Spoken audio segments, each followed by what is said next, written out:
Hello, everyone. Good morning and welcome to Collider Movie Talk Live from our brand new studio. We moved and we completed the move, and this is the evolution of Movie Talk as it continues to hurtle towards its final form. I am very excited for all the news stories that we have today, as well as our panel back live once again. Joining us is the one, the only, Mr. Kristian Harloff. Night to see everybody. Night? I said night to see everybody. It is night to see everybody. Better than day to not see you. Whatever. Harloff off to a hot start already. Perri wait. Nemiroff is here. Speaking of hot starts, Perri Nemiroff showing off her ability with the basketball this weekend on Instagram. Yes. My shot's pretty good, as some of you saw. John Roca's bulldozer, though, and there's nothing I can do to get past that. Well, I'm glad that you hired John Roca as your videographer. How many takes for you to make that shot? Was it really one take? Honestly, the second I said, take a video of me shooting one, I made it. And then I missed the next one. But I made that first one. Our athlete du jour is Jon Schnepp. He is always a big fan of sports. That's right. I'm hurtling towards my final form right now. Did you pick up that DBC reference? I did. That was just for you. We have a whole lot to get to today, including new trailers from Venom, Deadpool 2, all the news that fit to print from last week, as well as some new breaking stories here today. And we kick off with something in the Star Wars universe. As you may have heard, we're going to get some new Star Wars movie, kids. We're going to get a new series of films. This is according to Lucasfilm and Disney, and they will be developed with David Benioff and D.B. Weiss. Sound familiar? They're the creative team behind HBO's Game of Thrones. In the statement released by Lucasfilm, the new films will be separate from both the episodic Skywalker saga and the recently announced trilogy being developed by Rian Johnson, who obviously wrote Star Wars: The Last Jedi. No release date has been announced at this time. Kristian, where is your anticipation level for this new series of Star Wars movies? The highest out of any of them, for either whether it's Episode 9 or whether it's the new Rian Johnson trilogy, because whether or not you want to believe it or not, it's going to be in the Old Republic era. Now, it doesn't mean it's going to be Knights of the Republic. A lot of people think the two of them are the same. They're not. Knights of the Republic is a story. It's Revan, it's Malik, it's all that stuff. They're not going to redo. They're going to recreate whatever the Old Republic era is. And I think Bob Iger almost kind of showed his cards when he was talking about how it was like a different time period, different era, whatever his quote was. But I kind of heard rumblings about Benioff and Weiss doing this a long time ago, and now the fact that they are doing it, it makes sense for them to go into this time period, because very similar to what Rian Johnson is doing, going away from the saga films. And this is something that we talked about. Perri and I had talked about this on a separate video that we did about when they initially said they're going to do all these new Star Wars movies. The rumors right away were Obi-Wan, Jabba the Hutt, Yoda, Boba Fett.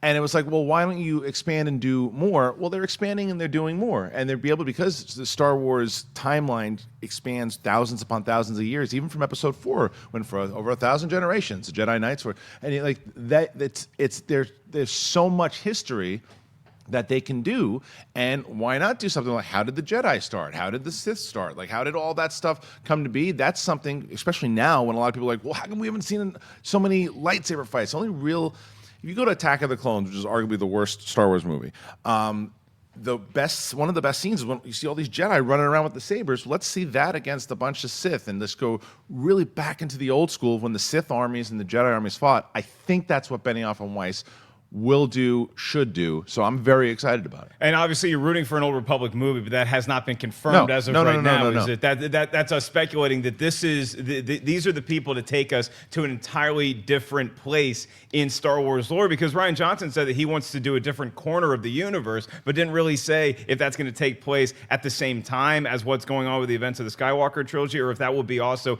a different time in a galaxy that's long ago. Perri Nemiroff, your take on Weiss and Benioff coming on board? As a fan of Game of Thrones, and as someone who thinks that they have stayed pretty consistent with that show in terms of quality, I heard it and I was really excited about it, because really, who would you want spearheading their own film trilogy than a duo who has had great success with one of the most popular shows of all time?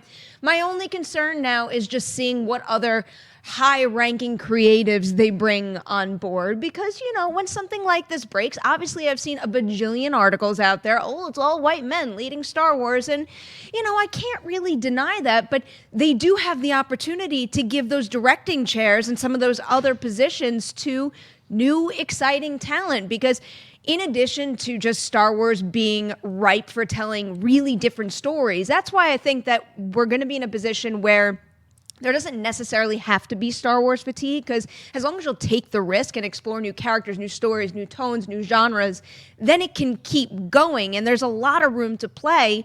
And as long as these guys hire some new, fresh talent with strong voices, then that can only enhance that. Like, I was going through the list of Game of Thrones directors. You know, I know Michelle McLaren is busy with Cowboy Ninja Viking now, but maybe when she's done with that, why don't you recruit her to direct one of these? You know, you said something very interesting with the Star Wars fatigue, because Star Wars used to be a special event when it was first coming out in the late 70s, early 80s. You had one every 3 years, then you didn't get any for such a long time. We were so starved for Star Wars. Then we got the new trilogy, the prequels, and that was also a 3-year waiting period. Now it's 2 years between episodic movies, and you get a new Star Wars movie every year. So now if Rian Johnson has a new trilogy and Weiss and Benioff are going to create whatever the hell they make, Jon Schnepp, is this going to be too much Star Wars? There is never enough Star Wars for me. I think, like, I grew up in the dark time. Be like, when it was like just those 3 movies. There was like comic books, and that was it. And there were a couple of graphic novels, a few books. It was, we had to wait for like video games and things like that. Never thought there was going to be the first, second, and third installments. And then when Lucas finally made them, I myself, as a grown adult, was kind of disappointed. So I thought Star Wars kind of over by then. We still had a cool graphic novels and comic books and video games to keep it alive. I'm really excited about all the new movies and the TV series as well. And don't forget, Kathleen Kennedy, a woman, runs this entire thing. So, I feel like we're going to see a lot of different people getting more involved in the Star Wars mythology. Picking the Game of Thrones people who ran Game of Thrones, I think is a good call. I think them being in charge of whether it's the Knights of the Old Republic or just the Old Republic, to me, that's something I want to see as a series. I think it's smart. It'll establish all these different, the Sith, Jedi. It'll establish where it all came from. And it doesn't have to follow the video games, though I would say check out Knights of the Old Republic, because it's one of the greatest RPGs ever made. So for me, I can't get enough of Star Wars, because being deprived of it for so many years, it's like, look, I could see one Star Wars movie every year and a TV series, no problem. A lot of the Game of Thrones episodes, you could argue, should be rated R. Should any of these new Star Wars movies get to that point where maybe they're not rated R? I don't think a Star Wars movie is ever going to be rated R, but could this be the hardest PG-13 you ever seen a Star Wars movie? I hope so. I don't not rated R. I don't think Star Wars should ever be rated R. It doesn't need to be, and it's a very I think comic book movies can go down that route, but Star Wars is a little different. I think Star Wars always has to have the PG-13 moniker, unless you go to TV. TV, you might be able to go a little darker, but you can absolutely go darker in these movies, because I even saw this meme going around over the weekend, and I don't disagree with this person, because a lot of times they said, well, we've never gone rated R, and if you don't go rated R, then you can't go super dark. And even Revenge of the Sith, there's a lot of dark stuff in there. Like, that's the only one I haven't shown my daughter yet, because he's sitting there burning, screaming. It's a disturbing thing. There's a bunch of kids that don't make it out of that movie. And yeah, exactly. There's a lot of disturbing things in Star Wars that I've done before.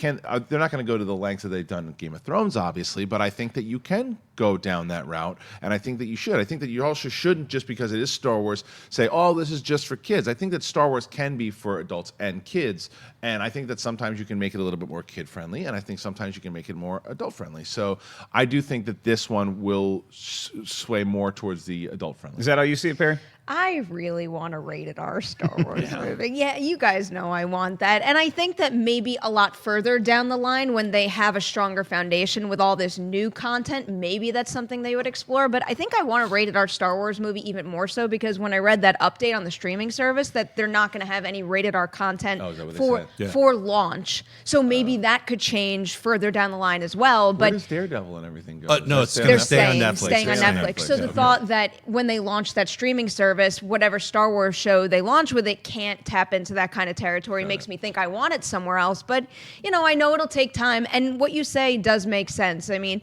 could you imagine releasing something that younger moviegoers can't see in this franchise? Because such an important personal thing with me is being able to share it with my young cousins. And to not have that option would be a little sad, even though I want an R-rated Star Wars movie. Right. Here's the fear, I think, with Benioff and Weiss. And I think they're great storytellers, and I'm a big fan of Game of Thrones. Thrones, but some hardcore Game of Thrones fans, particularly the ones that love George R.R. Martin's novels about those things, they saw this past season where Weiss and Benioff had the most creative control over the storytelling that they ever had, and they thought it deviated a little bit too much, and that in some instances, it was just called fan service. Now, you take what Rian Johnson did with his new mythology with The Last Jedi, some fans rebelled against that as well. So is there the fear, Kristian, that you have Old Republic fans, and even though this is Legends and it's not established canon, that they want to see the Darth Revans, that they want to see those kind of things, and that these guys could take it in a new way that Star Wars fans rebel against? No, I think that it's valid points that you bring up. The difference between there's a like a little corner of people who love, in the grand scheme of things, a little corner of people who love Knights of the Republic, and myself being one of those. Like Schnepp is another one too, but it's not. We're not. The difference between Rian Johnson's movie and this is that Luke Skywalker has been set up over a course of movies, and you're so engaged with him. So when it goes one way that you don't like, a lot of people are going to rebel against that, and that happened with Old Republic. Not a lot of people really know. I mean, it's one thing to say, "Oh, I wish they would have done Revan." But now if they do Revan and he's nothing like he was at all, or if you do Malak and he doesn't have the face thing, I'm like, that's disappointing. But I don't think they're even going to explore that. I don't think that's the story. Like I said, Knights of the Republic is one storyline that I think that they did. And if you do it again in a movie form, it would be fun to see. But I think it kind of takes away from what you ultimately could do and establish. This Old Republic has not been established yet. It's canon. It's canon through Darth Bane in the Clone Wars series, and it's canon through mentions in the Clone Wars series. But it's not canon yet as far as we haven't seen it yet. So they have the ability to do that and not piss off a lot of people because that's their version. They're bringing it to life. Rian Johnson had to continue. J.J. Abrams had to continue. They get to create from the start. Yeah, Schnepp, do you agree with that? That this is, because we're starting from scratch, we have a lot more creative freedom, and that you're not going to see the alienation of a fan base like what The Last Jedi did to some people? Well, I mean, yeah, I don't think that's going to happen, but I prefer to think that they'll just take and pick and, certain things from Knights of the Old Republic. If they do the Old Republic, they probably won't even call it the Old Republic. Like they came up with their own title, Game of Thrones, for George R.R. Martin's books. So I'm sure they'll come up with some other kind of title that's not the Old Republic. I don't ever want to see an R-rated Star Wars movie. That's me. Just because it's like, look, you can see all these other kinds of science fiction films and fantasy films in the rated R universe. And I think Star Wars it's not for kids, it's for young adults and kids and grown people. It's like, it's that's what it should be. It should stay that way. And I like that Disney is kind of sticking firm with their streaming service where the things are not going to be over PG-13. Revenge of the Sith was incredibly violent, right. But you remember lightsabers just cauterized. There's no blood. I totally agree with you, though, too. And I'll tell you why, Perri. The difference, I think, that you look at like Logan, right? Logan needed to be rated R for two different reasons. One, the extensive violence and how violent Logan was in the comics and everything, you really couldn't do to its purest unless you saw it in rated R form. Plus the fact he was cursing like a sailor all the time in the comics or whatever. And then to see that, it's really the language. You don't need bad language in Star Wars. You really don't. You just it would seem out of place. It almost like, I know a lot of people like the cursing in Deadwood. I didn't, and I thought it was out of place. I didn't know they might have used the cursing back then, but I felt like. But I know a lot of people loved it. But I'm just saying though, the point is, it felt a little out of place to me. But it definitely would feel out of place in Star Wars. Nerf herder. Star Wars has its own. Yeah, you can make up your own curse words that aren't actually curse because words. even when they say something like Godspeed, it's like, well, wait a minute. That's us. Right. That's not them. But anyway, that and then the sex. Yeah, we'll definitely gonna have sex. So that's another thing, though. You don't need sex in Star Wars. You don't like sex in comic movies. You see, you don't like Deadpool. Really? I could make an really? excuse. Well, you see for it. Wookiees going bananas. I mean, I don't really think you need to see it. As my That point might is, be crossing a line. Like Deadpool.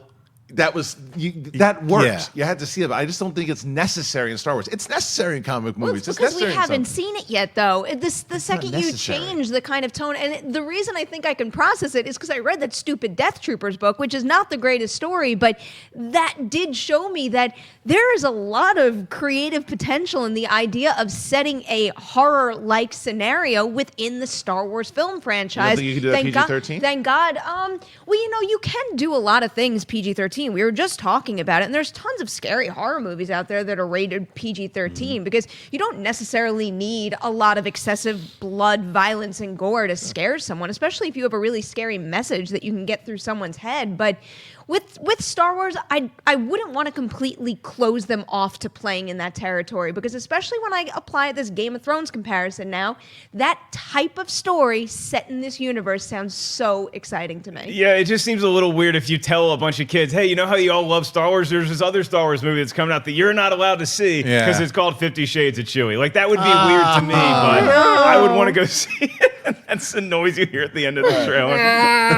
We're going to move on to something that has a chance of being rated R, I guess. This is according to Variety. 3-time Oscar nominee Joaquin Phoenix is set to play the Joker in a standalone DC movie for Warner Brothers set around the origins of the Clown Prince of Crime. It's co-written and directed by Todd Phillips, who was also the filmmaker behind recent movies War Dogs, The Hangover trilogy, and Old School. Per the trade, Phoenix was Phillips' top choice to star, and after thinking it over, the actor has agreed to the role. So now the studio negotiations will begin. The deal is not done yet, but they are entering negotiations with Joaquin very interested. Jon Schnepp, are you very interested in Joaquin Phoenix playing a different Joker that would exist simultaneously against Jared Leto's Joker in Suicide Squad? I am interested. I think Joaquin Phoenix is a fantastic actor, and I think them taking some kind of a different approach to the Joker character, whether they're doing his origin through the Alan Moore's Killing Joke, or they're going into the history of him before he was the Joker, what turned him into the Joker, was he in the Red Hood gang?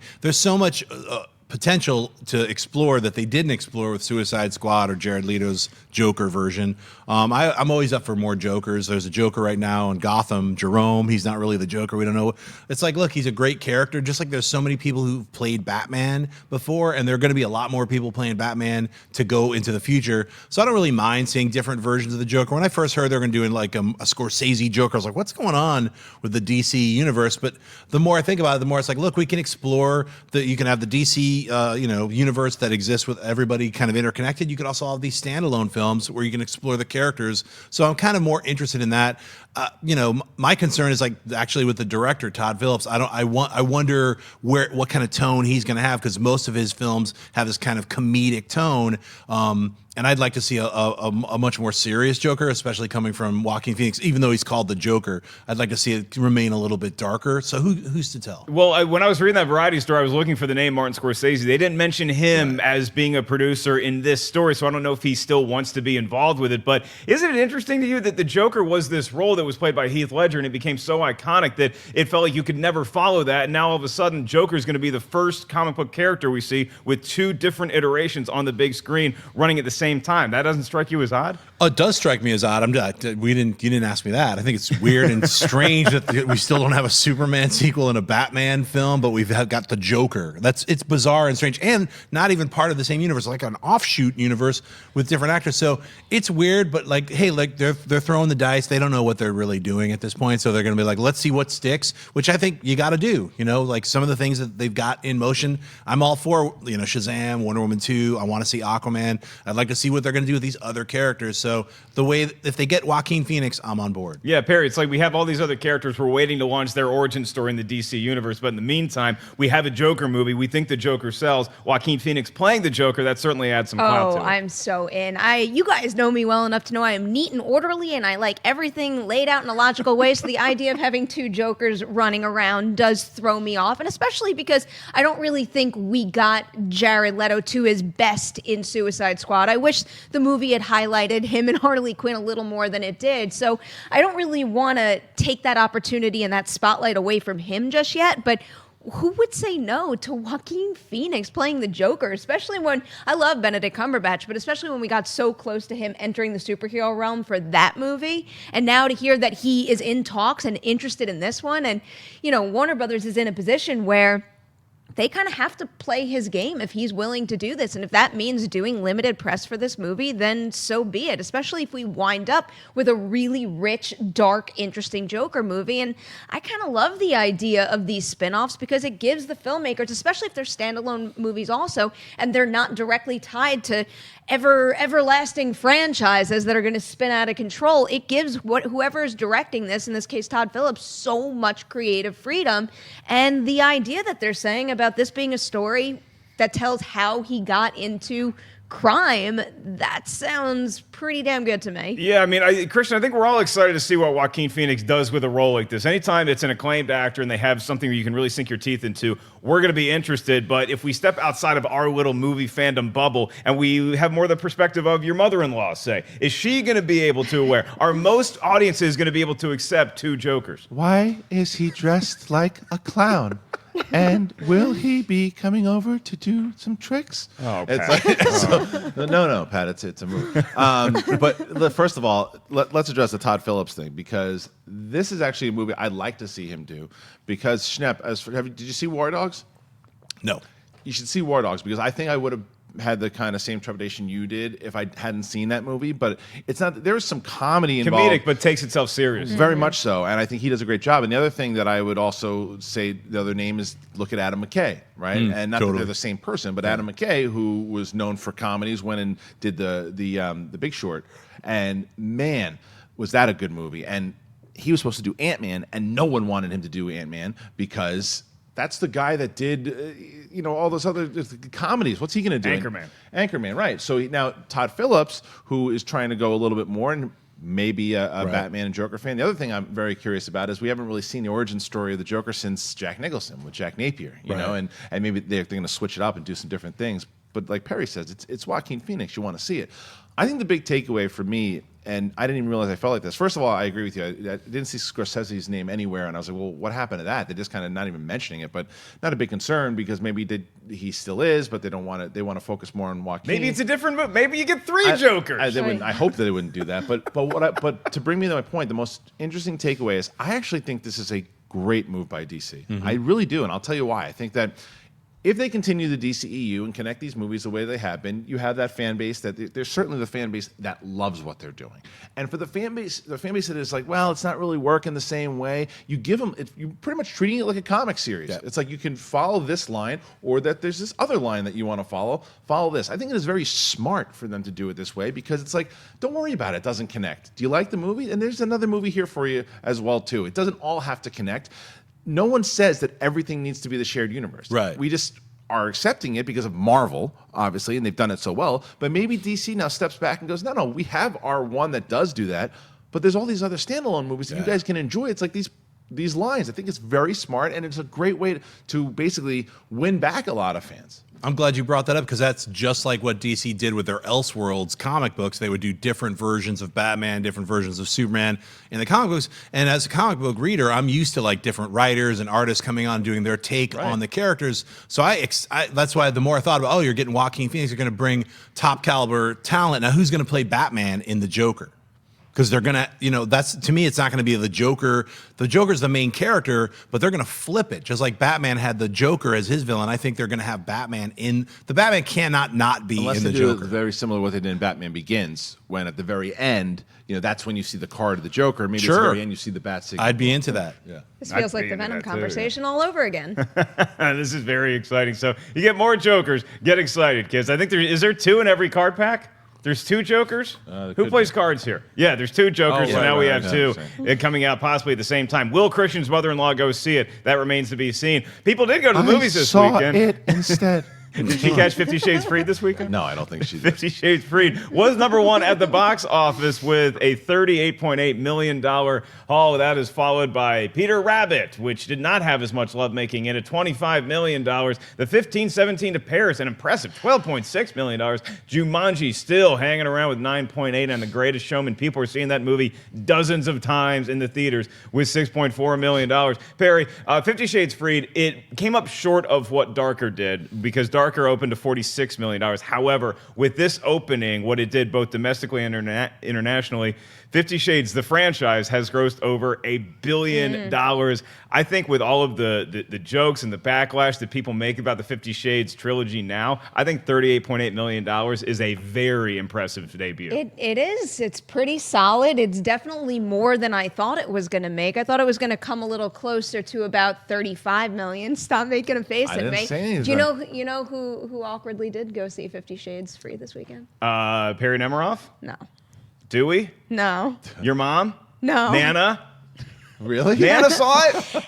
Some of my family loves this franchise for a reason I can't explain, but the fact that this movie made as much as it did just goes to show that that source material did have a special something to spark fandom for that, fandom with continuing the whole fan fiction idea with these movies. Now, there was no doubt that this thing was going to close out its theatrical run super, super strong. And I have a feeling that it's going to continue to make probably a similar amount of money just in terms of its percent changes from week to week to the last one, especially because their cinema scores are roughly in line. I think this is going to actually close out everything pretty nicely. I'm just happy to see Peter Rabbit there, too. You know how much I love Peter Rabbit. Peter Rabbit was a really cute movie, yeah. But then I see 15, 17, and that movie... it really does. And it wasn't even just that I walked out of it. I was with you. I didn't just walk out of that movie and say, oh, like, that was a bad movie. It was bad to the point that I walked out really sad. Right. That story, that incredible, heroic, true story, was adapted to screen and it was done so poorly. I'll tell you what's so funny about that. I didn't get a chance. I chose between, because Mark and I went to see, we had to either see 15, 17 to Paris, or someone could see 50 Shades Freed. I want to see how 50 Shades ended up. Not going to lie. I chose that. He told 15, 17 Paris. Which I was excited about at the time. After hearing the reviews, I'm glad I chose the other one because, and it's not, and look, first of all, no one is taking away what these guys did in the real life event. It is beyond heroic and they should be absolutely applauded for what they did and honored for what they did. But I'll just show you, I was on Facebook this morning and a beloved publicist that we all know, right? This person is the nicest person in the world.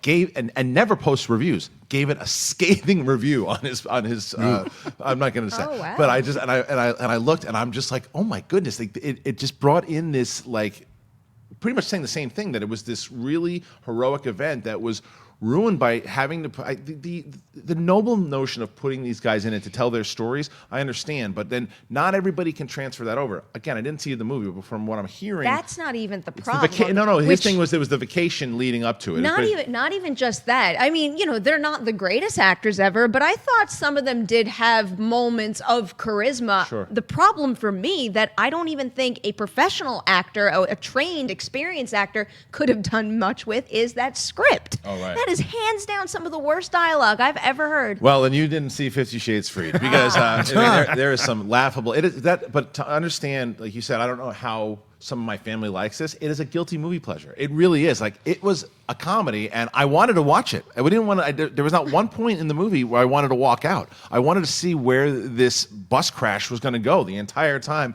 I was watching it, I'm like, "What's next?" And like there would be these ridiculous lines, and everyone would laugh. I felt like Tommy Wiseau wrote it. I really did. Well, how much S&M is in this movie? It doesn't matter. It's like, but that's what's so weird to me is like people are like, it's a garbage film. Can't wait for the sequel, and they secretly go see it. It's like, what? It's not even the sex. Is it like a Showtime, like a late night Skinamax? The way that I said it thing? was like, so imagine this. Imagine people, and I said this to him. Imagine this Cinemax, like the early '90s when these things were really popular, right? Imagine everyone on set going, you know what?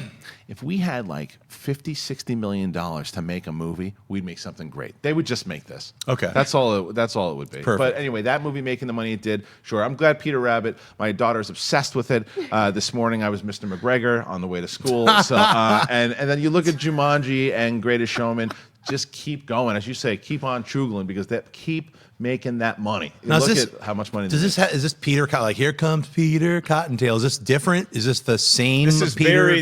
very. It pretty much picks up where the Peter Rabbit stories leave off, and it is a really fun movie, especially for kids. But it's got some nice yucks in there for adults. Is that what stands out about the box office this weekend to you? Was Peter Rabbit? Yes, most definitely. I thought because there were a couple of these like animated films that just came and went. Smurfs. Yeah, there's a whatever the bull one. Yeah, Scribbles. Yeah, Ferdinand. whatever. Gone. Yeah, So, as far as like advertising goes, this was more in line with Norm of the North than it was with like a Pixar movie, but it ended up just, I mean, Peter Rabbit is a well-known brand, so I think that certainly helped, but it got really good reviews too. That's it. The cream rises to the top every time. And I still gave it like 3 out of 5. It just barely made fresh to me, but I was expecting it to be a 1. I was expecting it to be another one of these Smurf movies, like, okay, here we go with the CGI and the goofy humans. And it wasn't. It had some nice light moments to it for sure. There was some silliness, but it was, again, the silliness was cracking up my 6-year-old. That's who it's meant for. And these are movies that you look at everything out there, minus Jumanji, which has been out for so long, there's really nothing to take your kids to see. So Paddington too, but it's like Right. And I don't think there's anything new coming out for kids in the very near so future. that's- I think nothing until something like the end of. Well, I mean, now I'm looking at that Early Man poster, but I haven't heard a single thing about that. So Yeah, I mean, I Peter think- Rabbit could wind up with percent changes.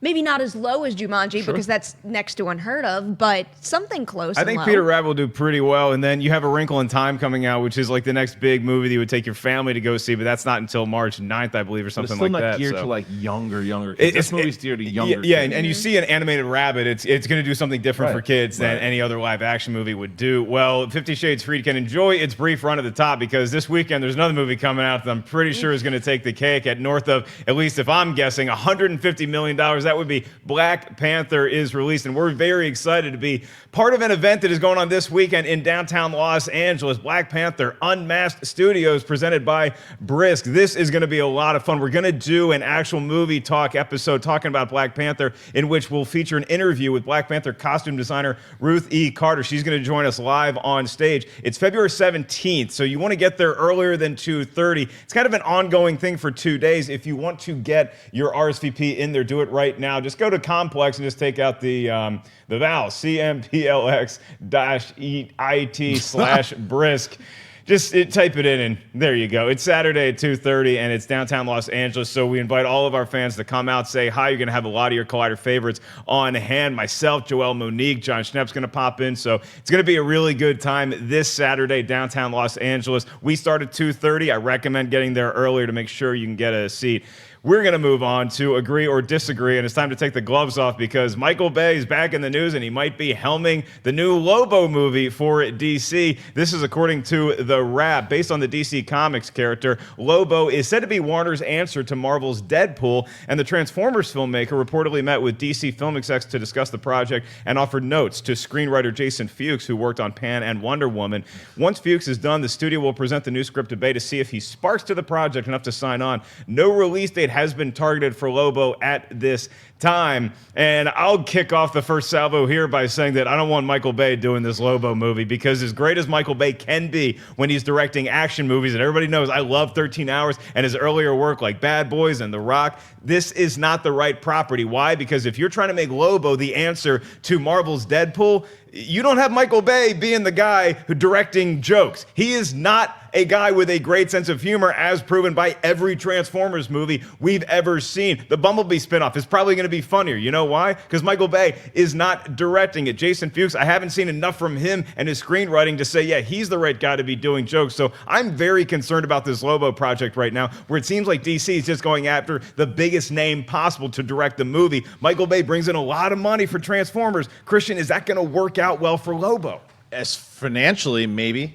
As far as critically, no. And I think that financially, if they just want to hit on their hands, sure. But I think that they also want to get some critically acclaim to it. And I think that, like you said, if this was going to be a straight up action movie and this was going to be a straight up just kind of over the top action film, then okay, I understand it. But I could not agree with you more. Get him away from comedy. He thinks he's hysterical. You ever have that one friend just comes in cracking jokes? You're like, dude, you're not funny. Rocha, stop doing open mics. You're not funny. Oh, I'm kidding. I'm Rocha joking. was totally good. joking. He was Very funny. impressive, He was funny. But David. you know what I mean? Like, so I say that because he's a Michael Bay fan.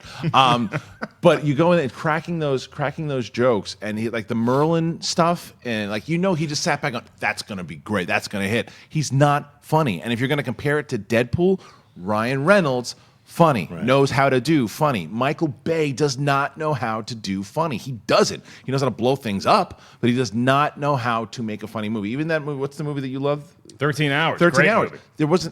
He's good at those types of movies. He should continue to do those types of movies. Stay away from this. They're trying to do, because that's what they're trying to do. They're trying to get the monster money because they wanted, I like Justice League. I did. I liked it a lot. And it didn't do the money they wanted it to do at all. And they look at the Transformers and what it's done, and as terrible as those movies are internationally, they crush. So they can get him. They think that maybe let's put some money in the account. But man, this is a bad choice if they're going to do a Deadpool type movie. But if you're putting on the studio hat and you're saying, well, yeah, we think we want to get Michael Bay simply because his Transformers movies make a lot of money, I argue that that's as much due to the Transformers themselves and the way the effects look as it is the name Michael Bay. So, Perri, do you think that this movie could be financially successful, or do you agree with me that it's not going to do well just because Michael Bay's directing it? That was the first thought that crossed my mind. I know that Michael Bay movies do tend to make a lot of money, but when you look at his list of films, and I'm thinking about, Armageddon and stuff like that, those movies aren't just big money makers because of his name. They're big money makers because of the Transformers brand, because of the spectacle, because of the time of year they were released. I don't necessarily think just because Michael Bay's name is going to be on this film that that's going to make Warner Brothers the money they need. Oh, I agree with I think that. the only silver lining to this, and it's a very, very thin one, is that by signing on to a Warner Brothers project after Transformers was all with Paramount and 13 Hours and Pain and Gain, I think, were both distributed by Paramount. Maybe this is a sign of Michael Bay going away from there and actually taking a hands-off approach to anything that's coming down the line for Transformers. And I wonder what that means for his relationship with Paramount long term. But then again, I am saying that by sacrificing Lobo, which makes me kind of sad also. Schnepp, do you agree with Perri that this is the right move for Michael Bay going forward in his career? I think it's the right move for Michael Bay, and strangely, I don't think it's a bad move to have Michael Bay direct Lobo, because Lobo is not like Deadpool. A lot of people are like, want to compare the two. They're different characters. If you read the comics, Lobo cracks jokes, but he's not at all like Deadpool. So I feel like Lobo done right would be a gigantic action space adventure with this crazy, insane bounty hunter who's more like Wolverine than Deadpool. So I feel like Michael Bay going back to a Pain and Gain style of approach, and he actually did get humor in Pain and Gain. So I mean, like, I can only use that reference. I can't use any of the rest of, except for maybe Bad Boys. So it's like, but look, and look, Con Air. I mean, that was no, it was The Rock. He did the Rock. Con Air was more like the Yeah. Bruckheimer. Right. Kinda, He didn't do direct Con Air. it. I was thinking The Rock. He did do that, and I like The Rock. The Rock's so, great. Look, I think Michael Bay is a really competent director. He does not have the right sense of humor to do a Deadpool movie, but he does have the right sense of humor to do a Lobo film if done right. And who do they get to play Lobo is even more important. So if they get someone who can play Lobo and emanate that character of Lobo, then I feel really confident that Bay will be able to direct all the slow motion explosions in space. But don't you think that this is more Transformers than Pain and Gain? Like the way that this story is going to play out, it's going to feel a lot more like a Transformers movie I don't than think Pain so. and Gain. Nope, not at all. I don't think it's going to be anything like Transformers. Lobo and Transformers are not equatable. No, I just don't think Lobo and Pain and Gain are either, but I will agree with your point that Lobo is this international bounty hunter who's very raw. He does have a personality, though, and I'm just not sure Michael Bay's the best guy to get a great personality out of an actor, more so than just do a huge, giant It's a action spectacle. spectacle. But you get someone like Ryan Reynolds. Like, I mean, Tim Miller did an incredible job But at that's the directing problem. Deadpool. You need to get someone who can embody and inhabit the character I of don't Lobo. disagree with that, but the problem is, from everything we've heard of Michael Bay, it's a Michael Bay production from start to finish. He doesn't collaborate. It's his thing. He wants you to do a certain way. He's notoriously difficult with actors. He's not an actor's director at all. Tim Miller and Ryan Reynolds, despite maybe what's going on now with them, they got along well enough to where they collaborated well, and Ryan Reynolds was a big enough star to say, I want to do this my way, and it's going to be a Michael Bay thing. He was I'm a gonna get creative Marky force Mark. from day one on Play that film Lobo. too. You could watch any. I can't That didn't think work of out well. a single performance in a recent Transformers movie that actually takes the actor and what I've seen from their past work and brings it to screen in a really charismatic, exciting way. Because really, he kind of sucked the life out of Mark Wahlberg to me. And Totally. I know Mark Wahlberg isn't exceptional in everything, but he could bring way more to those movies than he does. And these are movies that have comedic talents in Gerard Carmichael, T.J. Miller, John Turturro, Anthony Right. Anderson. They're all just kind of wasted in the Transformers because they're not able to. And look, I know that you don't want Transformers to be too over the top humorous, and maybe Michael Bay tried to inject too much humor into Transformers. If that's the case with Lobo, if you're gonna have jokes in there, they better hit, is my point. I don't care how funny the movie is. Whenever the joke is in, there doesn't have to be as funny as Deadpool. It could be something that takes itself more serious and is grittier and darker than Deadpool, but when you attempt a joke, you better hit. Well, I didn't even see the fifth Transformers, so that's how much I care less about that series, whether Michael Bay was making it or not. So, I mean, to me, it's like that Michael Bay is asking them to bring the budget down is something where I feel like he wants to make something a little bit smaller. He doesn't want it to be a $200 million Let me just tell you this. He made Anthony Hopkins look like Pauly Shore. So you able to do that. you're doing bad. I'm on the fence about it. You know? What do Paul Shore and Kristian Harloff have in common? Their names are on the Comedy Store wall. One day's yours can be too, Roca. We're going to move on to the Fast and Furious spinoff that is going to be with Dwayne "The Rock" Johnson and Jason Statham. And right now, according to The Hollywood Reporter, the Deadpool 2 director David Leitch is in early talks with Universal to direct the movie. The project caused some well-publicized drama when Fast and Furious 9 was bumped back a year to make way for this spinoff movie, which was dated for a July 26, 2019 release date. That bumped Fast and Furious 9 back to 2020. Perri, do you think that David Leitch of Deadpool 2 and Atomic Blonde fame is the right choice for this spinoff movie? I'm caught in the middle until I see Deadpool 2.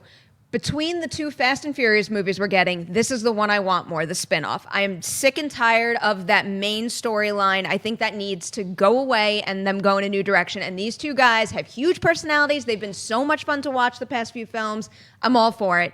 David Leitch, though, I would have been really high on this idea had it just been based on John Wick. But I didn't really like Atomic Blonde. I liked a lot of the action sequences because they are incredible, but when it came to humanity and unraveling the mystery, it didn't do it for me, not really at all. So that has soured me on him directing just a little bit, but given what I've seen from Deadpool so far, I am inclined to feel hopeful about that. So if Deadpool comes out and he knocks it out of the park, I'm going to be a million times more hyped for this movie. Yeah, we'll talk about the new Deadpool 2 trailer in just a minute, Kristian, but it looks like Leitch has been able to adapt that sense of humor from the first one and translate it pretty well, at least to the marketing campaign, which is one of the biggest parts of the first Deadpool anyway. What I look at this and think is the fight scene in Atomic Blonde. That fight scene that took place in the stairwell and frying pans were involved.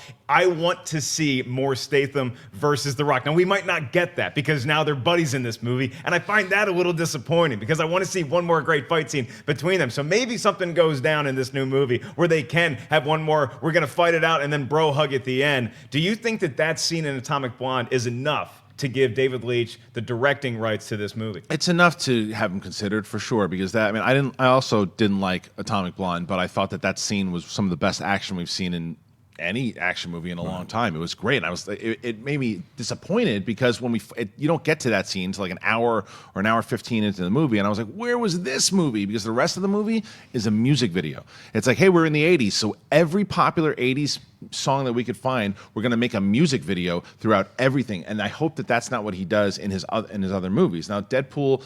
The only problem with Deadpool 2 of judging him off of it is because of what we were just talking about. Ryan Reynolds has a heavy hand in the producing and producing of it. So he's going to give his say. So if he's looking at the cuts going, this shouldn't be a music video, he's going to be able to do that. That's the right that he has as a producer on this film. But it should also be... The Rock could have that kind of involvement here. Absolutely. But, as far as storyline goes, I'm still a little... it's Statham and The Rock, so that is cool. But the thing is, Statham, if you don't remember, I know they all kind of blend into each other at this point, but he was a despicable human who killed a lot of the good guys. And we're like, it's Statham. He's a good guy now. He's going to team up with The Rock. And nobody cares. And that's what's going to happen in the next movie. The two of them teaming up, as long as it's a pure action film, I don't need these movies to be completely detailed and have so much story the way I almost wanted Atomic Blonde to be. I don't need that. I just need kicking ass for the entire movie. And if he does that, which he seems like he can do in that stairwell, he could be the right choice. Is he the right choice? Do you agree with Kristian that the tea leaves are pointing for the right way? I think the tea leaves are pointing yes for David. Because I think, the best part of that Fast and Furious movie to me was that prison scene with them fighting and their interactions. The rest of the movie to me is garbage. I'm so over the Fast and Furious. So you also agree with Perri that this is the right move to delay Fast and Furious 9 back to 2020? When I heard that they were making a spinoff with these two characters, I was like, I will actually go see that. I'm done with Fast and Furious. Vin Diesel surviving an atomic nuclear blast by hiding under cars. Get out of here. It's so stupid. Well, it's The Rock beyond is even also talking the about. guy that's driving on an iceberg and gently nudges a torpedo. Look, I'm not saying any of the movie makes sense. I'm just saying that that fight scene in the prison was the most exciting. All right, cool. And I could see this director directing that, especially from the John Wick films and some of the action scenes from Atomic Blonde. He didn't write Atomic Blonde. I agree, though, the choices of the music video parts have detracted from Atomic Blonde, but I liked it. I liked Atomic Blonde. So I think you do a great job. All right, well, Deadpool 2 is coming out in a matter of months, but we got a new trailer for that and Venom this past week. So we're going to debate it right now just very quickly. We are short on time, Jon Schnepp, so I'll ask you a very simple question. Do you think that the Venom teaser was more important than the Deadpool 2 trailer? Wow. Yes, it was. I think all of us kind of knew we were getting a little bit more of the same, which was awesomeness from Deadpool 2. We got Ryan Reynolds coming back. We got Cable. We had that little quick, like super micro teaser with him as Bob Ross, which was hilarious. So the Deadpool 2 trailer was sort of like, oh, great. It looks awesome. Exactly as I expected. Venom, didn't know what to expect, and I was bowled over. I love the trailer. I don't need to see Venom, the character Venom, because I know that character is going to be in there. You see the symbiote just really quickly. This is exactly what it was, a teaser, and it gave you the tone of the film, which definitely had a horror thriller feel to it.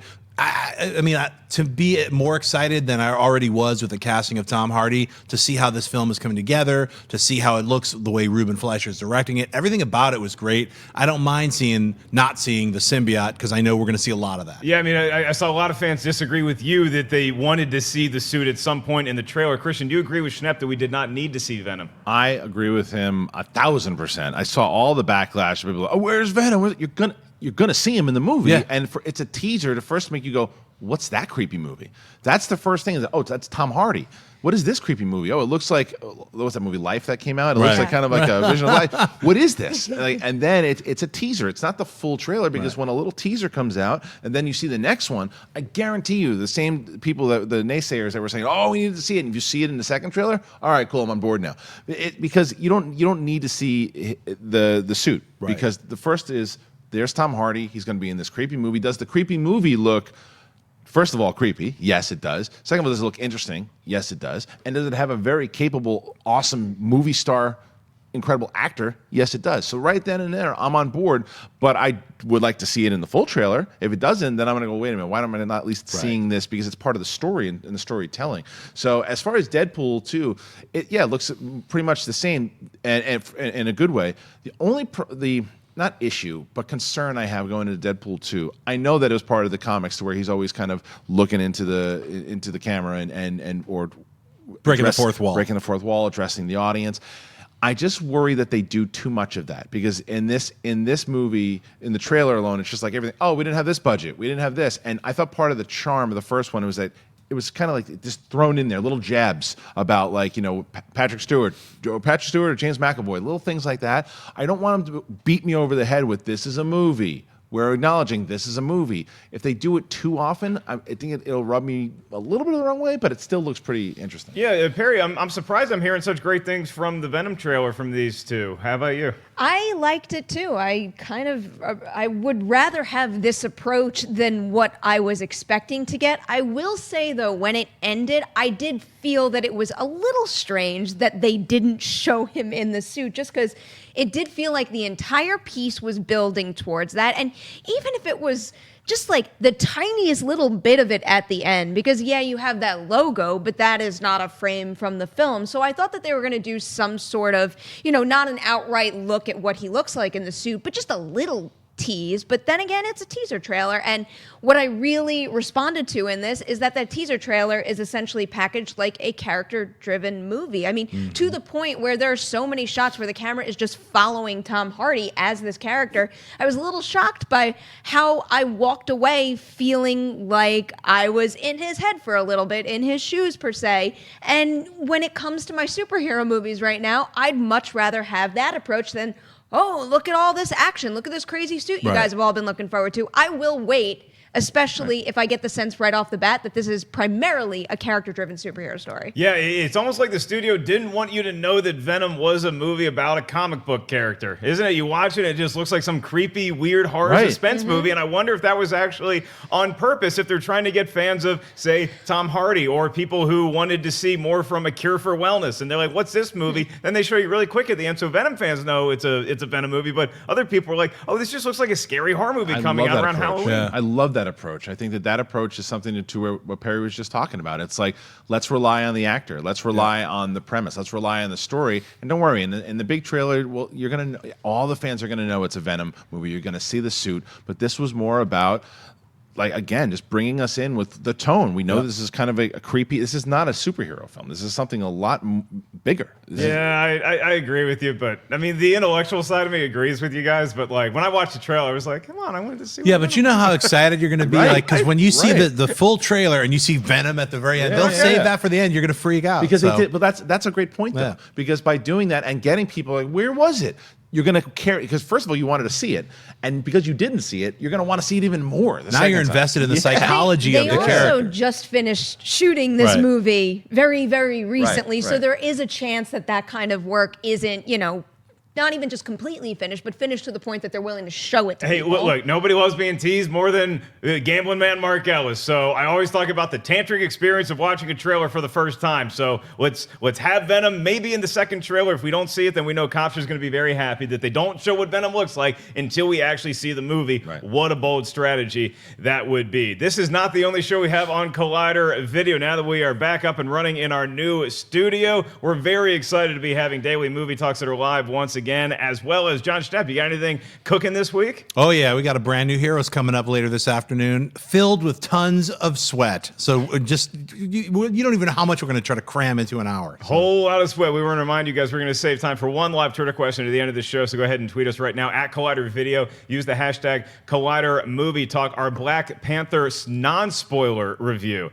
The non-spoiler review is up currently on the channel. And obviously, as we get closer to the release of the movie, we'll have plenty more content around the release of the film, including a spoiler-heavy review once everybody gets a chance to see the movie. And once again, I'll remind you guys that this weekend, Black Panther Unmasked, put on by the creators of Black Panther this weekend in downtown LA. It's going on Friday and Saturday. Saturday at 2:30 is when you're going to get a live version of Movie Talk with myself, Joel Monique, and Jon Schnepp. We'll be interviewing the Black Panther costume designer, Ruth E. Carter. Cannot wait to get to that. So we have one Twitter question, and it's an interesting one. It's kind of one of these, let's go back in time and see if they would have done the same thing. And the question is this. So Jason Momoa was originally offered the role of Drax the Destroyer, and he declined it, and now he's playing Aquaman. So if you're Jason Momoa today, are you looking back and saying, I really should have taken that Guardians job over being Aquaman? How do you feel, Kristian?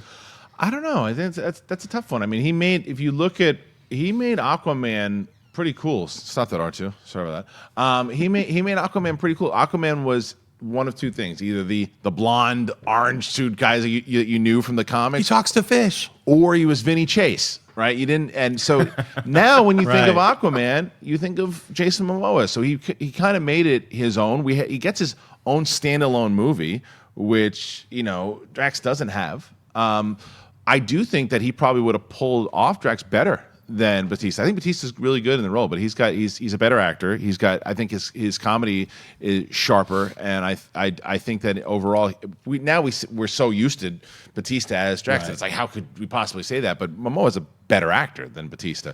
But it worked out great on both ends. So I don't think he's going to look back and go, oh, that was a terrible decision. Yeah, the decision I think he might look back on is say, why did I commit to Aquaman when a couple years later I could have been Lobo? Like that would have been a great role for him too. But him as Aquaman, he has a little more opportunity to actually explore that character than I think what Batista is able to do with Drax. Even though Drax has a sense of humor in a weird way, it's almost like we're laughing at Drax. Yes. Not having a sense of humor. Sorry, just one other thing. Go back on your point where you said about maybe he's looking back at Lobo and saying, no, because he's got a chance to. Who would you rather work with, James Wan or Michael Bay? Who's going to make as an actor? Who's going to make you? Not even because of what you think. Who's going to make you look better as an actor? James Wan. Perri Nemiroff. The only way I can answer this is putting myself in his shoes. And if I were him, yes, I would regret it, just because walking out of that first screening of Guardians of the Galaxy, I never expected to see Dave Bautista as good in that role as he was. And Drax was my favorite character when I walked away from it. And I still love Drax in Volume 2. And then you see what happened for Dave Bautista after that. I mean, he was in Blade Runner 2049. He got to be Inspector.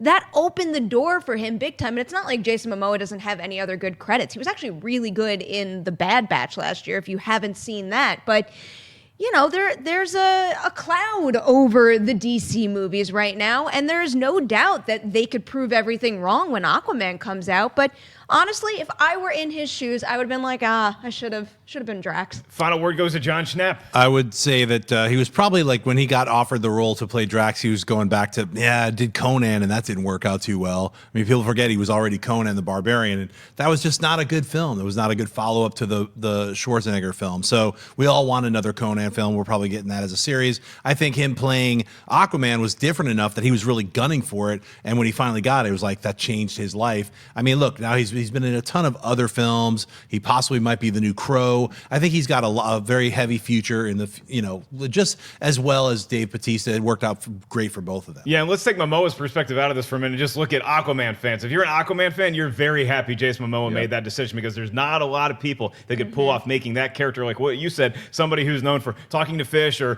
being a joke in Entourage, a badass character. That's exactly what you got with Jason Momoa. That question comes from Rocky Drago 66. It's a new studio, but a lot of our favorite Twitter users have followed us over here. Thank you guys for tuning in to this first edition of Live Collider Movie Talk in our new studio. I want to thank Kristian, Harloff, Perri, Nemiroff, and Jon Schnepp for all of those lovely faces. I am merely Mark Ellis at Mark Ellis Live. We'll see you guys tomorrow for another Live Collider Movie Talk. Hey everybody, Mark Ellis here. Thanks for watching this episode of Collider Movie Talk. You want to watch more? Then click up here, or you can click right here for more great content from Collider. And if you haven't subscribed to Collider Video, do so right now and share this vid with your friends. Thanks for watching.